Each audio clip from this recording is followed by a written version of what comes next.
work on the pin setter this morning, and I thought I would show you how the pin finder actually works.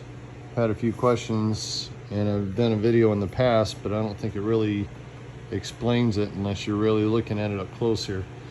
Right here is the number 8 pin finder that keeps acting up. Today I'm going to fix it for good. You see how you got that plunger with the fatter portion on it? If you look, that black tab that's been over at 90 degrees is above that tab on the plunger.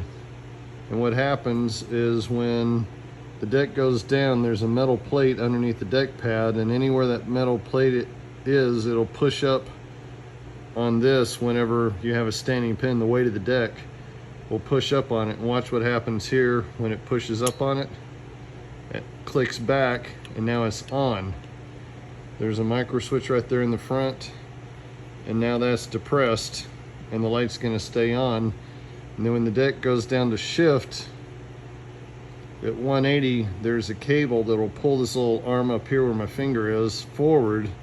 When that happens, that little spring right there, it'll allow the plunger to go back down, releases, and the light goes out. So right now you got no pin, the machine goes down to pick up the pin, and it only gets depressed when you have a standing pin. So when it pushes up on this plunger from the bottom, there you go, light comes on, stays on, is locked on until the deck shifts at 180, pulls this cable forward. There's a set of cables going to all 10 pin finders, and they're spring loaded forward. So at 180 it releases the pressure on there, the spring will pull this forward, and the plunger drops back down, light turns off. See how that little black part rests on the fatter part of the plunger? That's what keeps it off.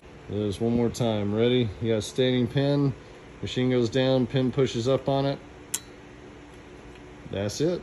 That's how simple it is. But that was Brunswick back in the 50s, creating everything mechanical. So there's your pin finder that turns it on and off. Hope that makes a little bit more sense. Now I'm going to fix the end of this. It's too long now. The plunger wasn't getting enough of a push before, which is why the 8 would never come on. And so the book says, I think you can flip this plunger upside down, which I did. So this is actually the bottom, this is actually the top, because this portion's longer than that, and it needed a little bit more length in it. But now it's a little too long. If you notice in the video this weekend, the 8 kept popping on all the time because I think it's just barely clearing that raised area on there. So what I'm going to do is I'm going to file down the bottom of this just a little bit. That'll shorten it up a little bit, and that'll allow enough clearance for this to turn off completely instead of being right on the edge of the lip of that thing. And that should make the number 8 work permanently from now on and not have any more issues of lighting up or not lighting up. Thanks for watching. Hope that makes a little bit more sense.